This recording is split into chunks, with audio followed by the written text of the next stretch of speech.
દેશનું સૌથી નાનું રજવાડું આપણા પાલિતાણામાં હતું. જી હા, પાલિતાણા અને જેસર વચ્ચે આવેલું ગામ વિજાનાનેસ. વિજાનાનેસ એ ભારતના લાખો ગામ જેવું જ છે, પણ તેનો ઇતિહાસ સાવ અનોખો છે. એ ભારતનું સૌથી નાનું રજવાડું એટલે કે સ્ટેટ હતું. અહીં વિજાજી ગોહિલનું રાજ હતું, એટલા માટે તેનું નામ વિજાનાનેસ રાખવામાં આવ્યું હતું. વિજાજી ગોહિલ 1740માં ગામની સ્થાપના કરી હતી.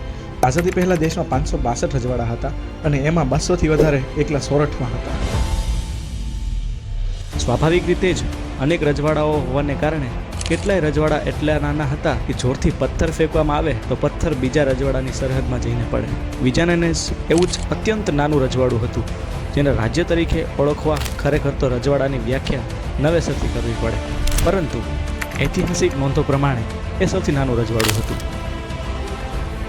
આઝાદી વખતે સરદાર વલ્લભભાઈ પટેલે રજવાડાઓની એકીકરણ ઝુંબેશ પાડી હતી. ત્યારે સરકારી અધિકારી વીપી મેનન તેમની સાથે હતા.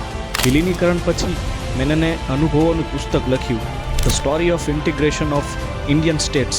1955માં પ્રગટ થયેલા એ પુસ્તકમાં વિવિધ રજવાડાઓની સાથે વિજાનાનેસ અંગે પણ એક પેરેગ્રાફ છે.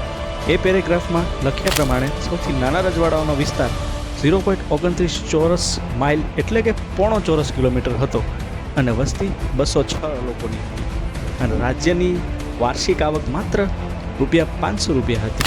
આવા જ ઐતિહાસિક વિડીયો જોવા અને જાણવા માટે અમારા પેજને હમણાં જ ફોલો કરો અને વિડીયો ગમે તો જરૂરથી શેર કરજો.